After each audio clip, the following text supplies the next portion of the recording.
नमस्कार साथियों। कक्षा 10 मैथ आज से हम स्टार्ट करने वाले हैं। आज का जो हमारा क्लास है वे पाठ्यक्रम के बारे में है। तो आज हम पढ़ने वाले हैं कक्षा 10 का गणित, जो कि किस पे निर्धारित है, इसके पाठ्यक्रम पे। यानी कि क्या क्या चीज़ें हमको पढ़नी है कक्षा 10 में, कौन कौन से चैप्टर्स हैं, इसके बारे में हमको इस वीडियो में जानना है।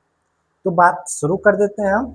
जो सबसे पहला हमारा जो चैप्टर आने वाला है वह है हमारा वास्तविक संख्याएं। यह चैप्टर से आप पहले भी परिचित होंगे, वास्तविक संख्याएं वाले चैप्टर से, क्योंकि यह 9th में भी था और उसके पहले भी आप पढ़े ही होंगे निश्चित तौर पे। फिर इसके बाद का जो दूसरा चैप्टर है वह आता है आपका बहुपद। दूसरा चैप्टर क्या है आपका?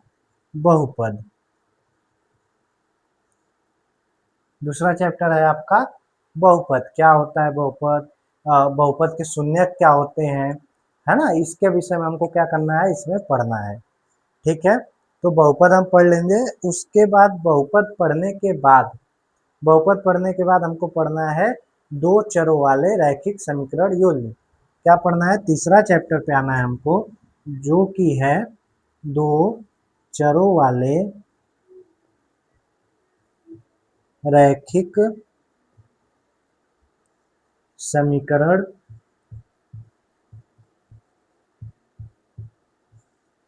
युग्म। युग्म यानी कि जोड़ा, है ना। तो दो चर वाले रैखिक समीकरण क्या होते हैं, एक थोड़ा सा आपको बता दें किस लेवल की पढ़ाई होने वाली है। तो देखिए, चैप्टर का नाम ही है दो चर। तो पहला तो शब्द यही आता है, दो मतलब दो, चर मतलब क्या, चर क्या होती है। तो चर क्या होता है इसके बारे में पहले हम चर्चा करते हैं। चर देखिए, एक सिंपल एग्जांपल से बताते हैं आपको। बकरी आपने देखा है, बकरी, ठीक। बकरी को हम क्या करें, एक निश्चित स्थान पे बांध दें। क्या करें? निश्चित स्थान पे बांध दें।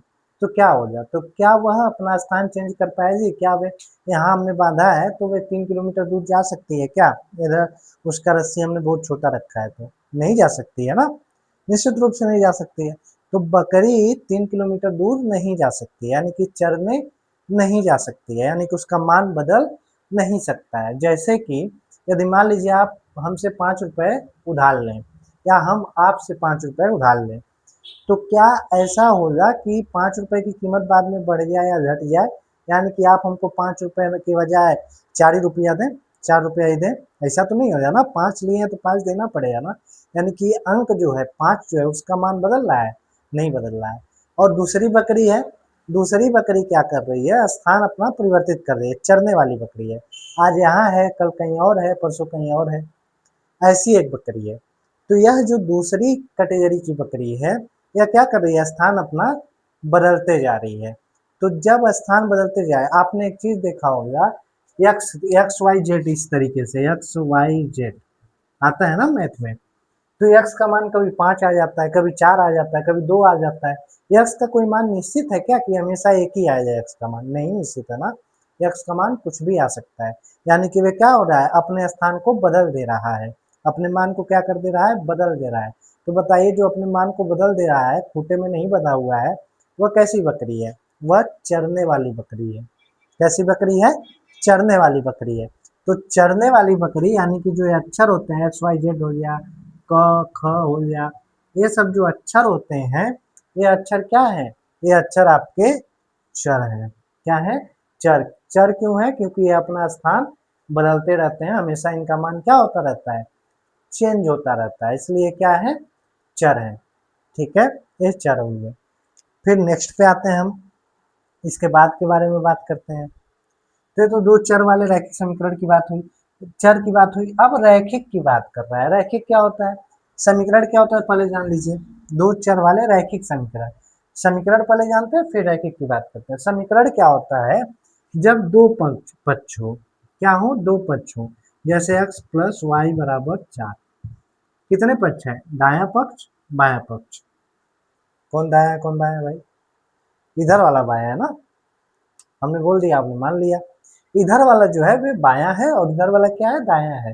Left hand side, right hand side. तो जब दो पक्ष होते हैं तो उसी को हम क्या बोलते हैं, उसको हम बोलते हैं समीकरण। क्या बोलते हैं, समीकरण।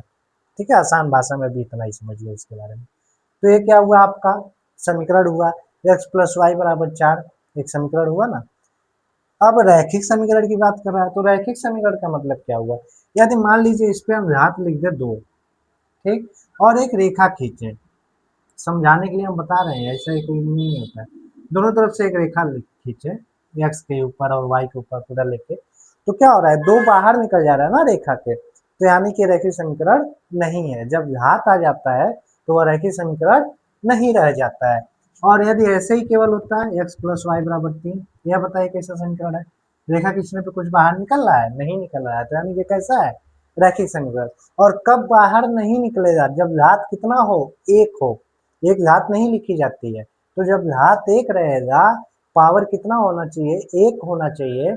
यदि पावर एक है तो यानी कि वह कैसा समीकरण है, वह आपका रैखिक समीकरण है, कोई दिक्कत इसमें नहीं है। तो तीसरा चैप्टर है रैखिक समीकरण, आपको समझ में आया, ये मतलब ऐसे ही जोड़ा दिया रहेगा, एक्स प्लस वाई हो गया, एक्स प्लस वाई बराबर 4, अब 2 हो जाए ना समीकरण, तो इसको हम क्या कहेंगे, योग, यानी कि जोड़ा। ठीक है, तो ये आपका दो चर वाले रैखिक समीकरण, दो चर भी है ना, एक एक्स चर है और एक वाई चर है। ठीक है, इसको हमको पढ़ना है। साफ क्यों नहीं हो रहा है,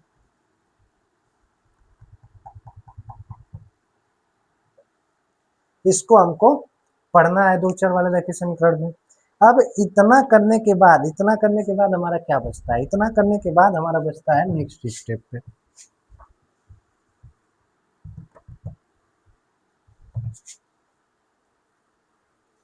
इतना करने के बाद हमारा क्या बचता है, इतना करने के बाद चौथे चैप्टर में हमको आना है। चौथा चैप्टर हमारा क्या है भाई साहब, चौथा चैप्टर हमारा क्या है, चौथा चैप्टर है हमारा द्विघात समीकरण। कौन सा समीकरण, द्विघात समीकरण।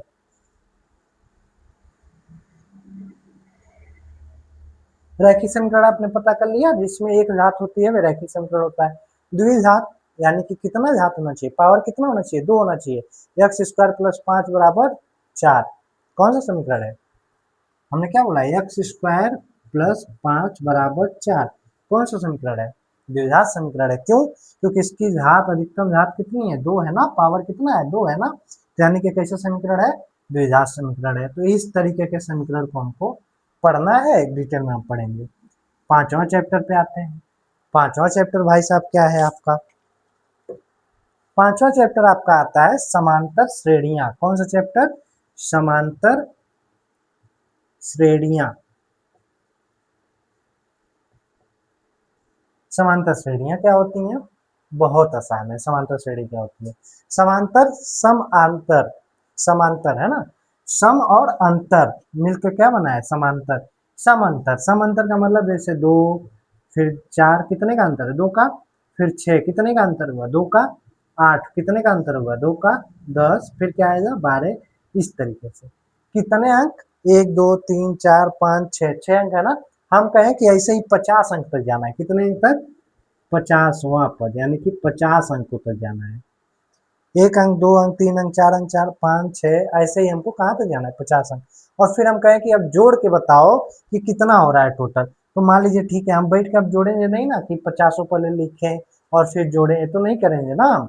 जैसे अगर हमको केवल 3 ही अंक का बताना, मान लीजिए ये ना होता और हम कहते कि सभी को जोड़ के बताओ कितना हो रहा है, तो आप तुरंत बता देते 2 4 6 6 12, 12 हो रहा है।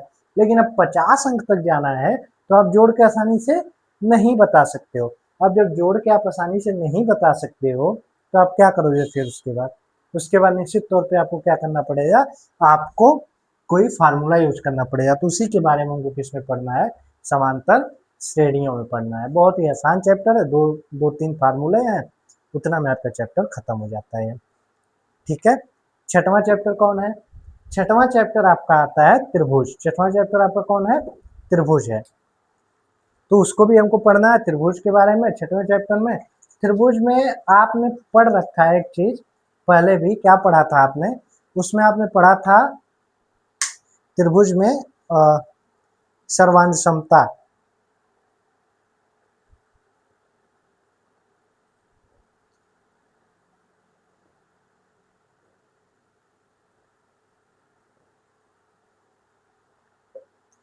सिर्फ त्रिभुज में आपने पढ़ रखा था सर्वांग समता के बारे में, त्रिभुज में।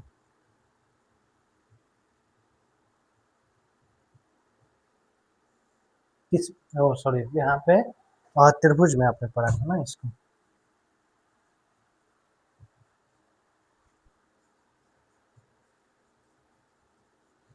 त्रिभुज में आपने पढ़ रखा था सर्वांग समता के बारे में, किस क्लास में, 9th में।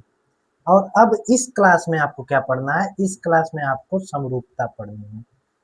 क्या पढ़ना है, समरूपता, 10th में। ठीक है, दोनों मिलता जुलता टॉपिक है। सर्वांग समता जैसे पढ़ा था वैसे ही हम समरूपता भी खत्म करेंगे, बहुत ही आसान टॉपिक है, आसानी से खत्म हो जाता है। ठीक है, उसके बाद जो इसके बाद का चैप्टर यानी कि 7वां चैप्टर है, 7वां चैप्टर आपका आता है निर्देशांक ज्यामिति का। कौन सा चैप्टर, निर्देशांक ज्यामिति का।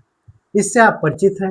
निर्देशांक ज्यामिति क्या होता है, एक होता है आपका एक्स अक्ष और एक होता है वाई अक्ष, और इस पे कुछ पॉइंट दिए रहते हैं, उनका मान बताना होता है आपको, है ना, उनका मान बताना होता है। आप 9th में किए हैं तो ये भी आसान है। अच्छा, हम यहाँ तो कह दे रहे हैं कि आप 9th में किए हैं क्योंकि हम परिचय दे रहे हैं अभी आपको पाठ्यक्रम का, लेकिन हम जब पढ़ाएंगे तो ये मान के चलेंगे कि आपको कुछ नहीं आता, क्योंकि हमको केवल टॉपर बच्चों को तो नहीं पढ़ाना है ना, कमजोर बच्चों के साथ भी चलना है। तो इसलिए उस समय हम मान के चलते हैं कि किसी भी बच्चों को कुछ नहीं आता, वे 9th में कुछ भी पढ़ के नहीं आया है, हमको पूरा शुरू से पढ़ाना है, तो उसको हम अच्छे से पूरा डिटेल में बताएंगे। ठीक है, उसके लिए आप निश्चिंत रहिए। ठीक, और कुछ बच्चे जब जुड़ जाएंगे ना तो उसके बाद हम लाइव भी कर सकते हैं, अभी तो नहीं करेंगे क्योंकि अभी बच्चे हैं नहीं, अभी तो जुड़ेंगे, पहला क्लास है तो कहाँ पे बच्चे आएंगे, तो इसलिए हम लाइव अभी नहीं कर रहे हैं। लेकिन कुछ बच्चे यदि जुड़ जाते हैं तो फिर हम लाइव लाइव क्लास के तरफ भी जा सकते हैं। ठीक है, अब बात करते हैं 8वें चैप्टर का। 8वां चैप्टर है त्रिकोणमिति का परिचय। ये चैप्टर सबसे डरावना चैप्टर है, बच्चे बहुत डरते हैं इससे। और डरते क्यों हैं, डरते हैं 6 दानव है इसमें, 6 दानव है इसमें। कौन कौन से हैं भाई, एक है आपका साइन थीटा, फिर है cos theta, tan theta, cosec theta. अब क्या होता है ये सब आपको पता ही नहीं है, तो इसलिए, और पहली बार तो बेचारा मिल रहा है, और वो भी कहाँ मिल रहा है, वो मिल रहा है आपको सीधा हाई स्कूल में, तो फिर कठिन तो लगना ही है, लाजमी है कठिन लगना। तो फिर इसी के बारे में हमको पढ़ना है। अब इस पढ़ना है तो यानी कि कठिन तो है भाई, तो फिर पढ़ना पड़ेगा इसको। तो इसको हम पढ़ेंगे बहुत ही आसान भाषा में, या जितना कठिन का हवा बना के रखा जाता है ना बच्चों के बीच कि बहुत कठिन टॉपिक है, बहुत कठिन टॉपिक है, या नहीं हो सकता, आप लोग नहीं कर पाओगे, अभी आप बच्चे हो, ऐसे हो ऐसे हो, उतना कठिन है नहीं भाई, यह बहुत आसान है, थोड़ा सा समझना है इसको, बाकी आपके लिए बहुत ही आसान काम है, और निश्चित तौर पे आपको समझ में आएगा जब हम पढ़ाएंगे तो। ठीक है, तो ये आपका हो गया। फिर यहाँ पे 9वां चैप्टर आता है आपका, जो कि है त्रिकोणमिति के अनुप्रयोग। त्रिकोणमिति के अनुप्रयोग, यानी कि यहाँ तो आपने पढ़ लिया त्रिकोणमिति क्या होता है इसके बारे में। अब इसका उपयोग कहाँ होता है, कहाँ इसका यूज होता है, तो यूज एक सिंपल सा हम आपको बताते हैं। मान लीजिए आप जो है कुतुब मीनार देखने, क्या देखने, कुतुब मीनार, ये आपका क्या है, कुतुब मीनार है। ठीक है, आप यहाँ खड़े हो, कुतुब मीनार से आप 5 मीटर दूर हो, कितने मीटर दूर हो, 5 मीटर। अब आपसे कोई पूछ ले कि ये बताओ, तुम यहाँ खड़े हो, तुम इसके इस शीर्ष को देख रहे हो, किसको देख रहे हो, शीर्ष को देख रहे हो, यानी कि इसको देख रहे हो, यहाँ से तुम इसको देख रहे हो, तो इसके शीर्ष को देख रहे हो। अब तुम बताओ कुतुब मीनार का क्या हाइट है, कठिन है ना, लेकिन इसको निकाला जा सकता है। कैसे निकाला जा सकता है, त्रिकोणमिति के परिचय से, त्रिकोणमिति से। तो वही त्रिकोणमिति से कैसे निकालना है, इसी का अध्ययन हम इस चैप्टर में करने वाले हैं पूरा। ठीक है, तो ये आपका 9वां चैप्टर हो गया। 10वां चैप्टर है आपका वृत्त। 10वां चैप्टर क्या है आपका, वृत्त। वृत्त क्या होता है, सर्कल, सर्कल क्या होता है उसके बारे में हमको पढ़ना है। फिर इसके बाद आता है 11वां चैप्टर, वृत्त से संबंधित क्षेत्रफल। वृत्त से संबंधित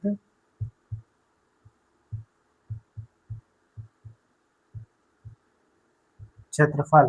क्या होता है वृत्त से संबंधित क्षेत्रफल भाई, बहुत ही आसान है, वृत्त से संबंधित क्षेत्रफल बहुत आसान है, और ये इतना आसान है कि कुछ कहा नहीं जा सकता इसके बारे में, बहुत आसान है। कैसे क्या है इसमें? वृत्त में देखिए एक होता है त्रिज्या, क्या होता है अभी नहीं पता है तो कोई बात नहीं, हम क्लास में बताएंगे आपको। और एक होता है वृत्तखंड, मान लीजिए एक आपका वृत्त है, छोटा सा वृत्त है, ज्यादा बड़ा नहीं बना रहे हैं क्योंकि सही से बनता नहीं है ना, ठीक है। तो ये वृत्त है, इसका एक केंद्र होता है और एक होती है इसकी त्रिज्या, यही तो त्रिज्या है ना, व्यास का आधार त्रिज्या। अब ये त्रिज्या को यदि हम त्रिज्या से लेते हुए किसी चीज को बांट दे, जैसे इस त्रिज्या को मिलाते हुए हमने क्या किया, वृत्त को बांट दिया, और हमने पूछ लिया कि ये जो पार्ट है जिसको हमने काटा है, मतलब इसको पेंट किया है, इसका आप क्षेत्रफल बताओ। तो इसको हम क्या कहेंगे, पहले तो क्योंकि ये त्रिज्या से कटा हुआ है तो इसको हम क्या कहेंगे, वृत्त का ही एक हिस्सा है ना, लेकिन फिर भी इसको हम क्योंकि त्रिज्या से निकला है तो इसलिए इसका नाम क्या है, त्रिज्यखंड। इसका नाम क्या है, त्रिज्यखंड। तो आपसे पूछ ले कि इस त्रिज्यखंड का, यानी कि इस पार्ट का त्रिज्या से जो कटा हुआ है त्रिज्या को मिलाते हुए, इसका आप क्या बताओ, क्षेत्रफल बताओ। ये आपको बताना पड़ेगा इस चैप्टर में, ठीक है। फिर और क्या पूछ सकता है, और एक पूछता है, मान लीजिए वृत्त है और एक इसका केंद्र है, केंद्र से कोई मतलब नहीं है लेकिन एक पार्ट आपको काट के अलग कर दे, आप पूछे कि इस पार्ट का जो ये पेंट हुआ है इसका क्षेत्रफल बताओ, तो यह त्रिज्यखंड है क्या, नहीं, यह त्रिज्या से होके नहीं कटा है, तो यह क्या है, इसको हम कहते हैं वृत्तखंड। यह क्या है, वृत्तखंड, वृत्त से कटा है ना, तो इसको हम क्या नाम दे रहे हैं, वृत्तखंड। तो वृत्तखंड का क्षेत्रफल पूछ सकता है आपसे, या फिर त्रिज्यखंड का क्षेत्रफल आपसे पूछ सकता है। तो ये दो चीजें आपसे पूछता है, तो ये आसान है आपके लिए, आसानी से आप कर सकते हो, ठीक है। फिर आते हैं इसके बाद के, बात करते हैं यानी कि अब 12वां चैप्टर का। कौन सा चैप्टर है, 12 नंबर।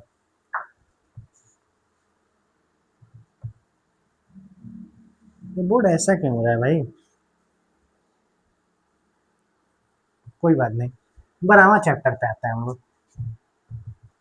12वां चैप्टर क्या है, लिखा था आपने, इसको नहीं लिखा था तो वीडियो में पीछे जाके उसके बाद आप इसके साथ ले लीजिए, ठीक है। हमने मिटा दिया, कोई बात नहीं, वीडियो में पीछे जाके आप इसके साथ ले सकते हैं इसका।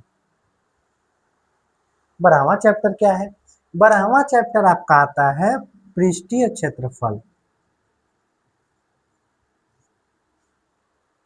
पृष्ठीय क्षेत्रफल तथा आयतन, पृष्ठीय क्षेत्रफल तथा आयतन, यह क्या है, 9th में आपने इसको पढ़ रखा है। जैसे मान लीजिए एक बेलन है, क्या है, बेलन, बेलन आपने पढ़ा है, बेलन कैसे बनता है, एक सीधा लाइन दूसरा सीधा लाइन बीच में ऐसे एक कट करके ऐसे मिला दो, इधर से ऐसे मिला दो। अब एक बेलन दे दिया और पूछेगा किसका क्षेत्रफल बताइए, आपसे पूछ के ये पूछ सकता है, तो ये क्या हुआ, पृष्ठीय क्षेत्रफल निकालना होगा, या आयतन पूछ सकता है, क्षेत्रफल पूछ सकता है या फिर आयतन पूछ सकता है, ठीक है।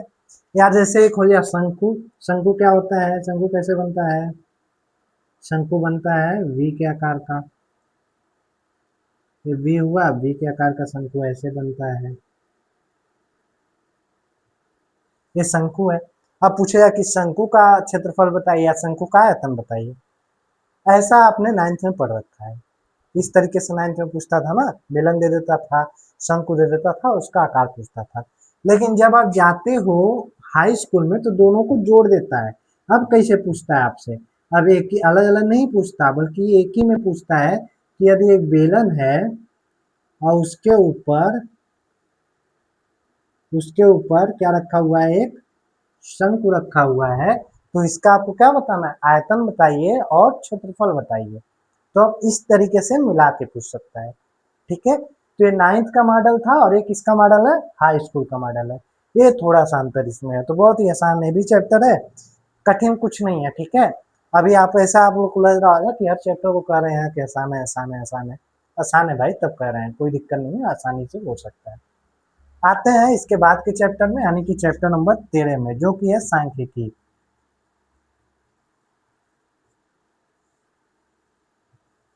सांख्यिकी, सांख्यिकी में आपने क्या पढ़ा है, इसमें आपको पढ़ना है चार चीजें पढ़नी है। एक तो आपको पढ़ना है मीन, मीन यानी कि माध्य, हिंदी में लिखते हैं माध्य, और पढ़ना है आपको माध्यिका, फिर आपको पढ़ना है बहुलक, इसी में हम पढ़ेंगे विचलन, है ना। यही चीजें आपको इस चैप्टर में पढ़नी है। पहले भी आप परिचित हैं, कक्षा 8 में पढ़े होंगे, कक्षा 7 में पढ़े होंगे, लेकिन फिर से हमको पढ़नी है और बहुत ही आसान भाषा में हम आपको समझाएंगे। सबसे आखिरी चैप्टर आता है आपका प्रायिकता। सबसे आखिरी चैप्टर आपका क्या है? प्रायिकता। प्रायिकता क्या होती है भाई? प्रायिकता देखिए क्या होता है। प्रायिकता का मतलब हुआ आपका, सिंपल भाषा में अभी कहें, प्रायिकता होता है प्रोबेबिलिटी। प्रोबेबिलिटी का मतलब है कि मान लीजिए आप एक सिक्का लेते हैं। क्या लेते हैं? सिक्का लेते हैं। सिक्का को आप उछालते हैं हवा में, सिक्के को आपने उछाला। अब सिक्का जब आप हवा में उछालते हैं तो क्या हो सकता है उसके बाद, सिक्का उछालने के बाद? या तो हेड आ सकता है, टॉस आपने देखा है ना, क्रिकेट मैच में होता है, तो या तो हेड आ सकता है या फिर क्या आ सकता है, टेल आ सकता है। तो किसकी कितनी संभावना है, कितना संभावना है हेड आएगा? अगर एक बार आप सिक्का उछाल रहे हो तो कितना संभावना है कि हेड आएगा? तो आप कहोगे सर एक बार उछाल रहे हैं तो 50% उम्मीद है कि हेड आएगा और 50% उम्मीद है कि टेल आएगा, है ना। यही उम्मीद जो है, कितना आपको भरोसा है, कितना आ सकता है, इसी के बारे में हमको अध्ययन करना है। किसमें? प्रायिकता में। किसमें? प्रायिकता में। इसी के बारे में अध्ययन हमको करना है। लूडो आप खेलते हो ना, कितने अंक होते हैं लूडो में? लूडो में आपके अंक होते हैं 1, 2, 3, 4, 5 और 6। टोटल कितने अंक होते हैं? 6 अंक। अब बताइए लूडो में 3 आने की प्रोबेबिलिटी कितनी है? कितना बार 3 आ सकता है? एक बार फेंकने में कितना चांस है 3 आने का? तो वही जो चांस है, कितना भी हो सकता है, अभी उसको उसके बारे में हम पढ़ेंगे इसमें। तो जो 3 आने का जो चांस है, 6 में से 3 एक ही बार में तो आ सकता है ना, वो समझेंगे आप, ठीक है। इसमें प्रायिकता में तो कितनी बार 3 आ सकता है, कितने बार हेड आ सकता है, कितनी बार टेल आ सकता है, कितना संभावना है, उसी संभावना की बात हमको किस चैप्टर में करना है? प्रायिकता वाले इस चैप्टर में करना है। तो ये आपका पूरा का पूरा सिलेबस था। एनसीईआरटी के हिसाब से बहुत ही आसान सिलेबस है, इसको हमको पढ़ना है। अब इसके बाद कल से हम पहला चैप्टर उठा के उसको हम लोग पढ़ना शुरू करेंगे। तो फिर मिलते हैं हम लोग कल। तब तक के लिए धन्यवाद, नमस्कार, जय हिंद, जय भारत। चैनल को सब्सक्राइब जरूर करिए। धन्यवाद।